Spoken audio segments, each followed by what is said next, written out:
So this is circuit 1I. Here we have a voltage divider.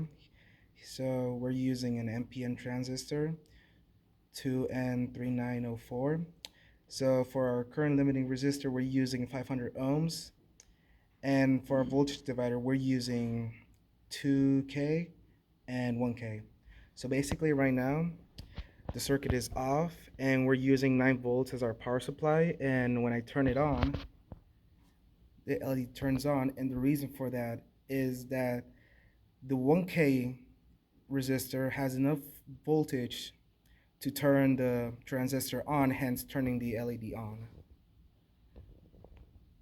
So here you see, when I turn the circuit off, turns the LED off. When I turn it on, turns the LED on. So here we have the PNP configuration. For the PNP, we're using an 2N3906. And it's the same circuit, but with the source flipped and the LED flipped as well. And as you can see, it works the same way.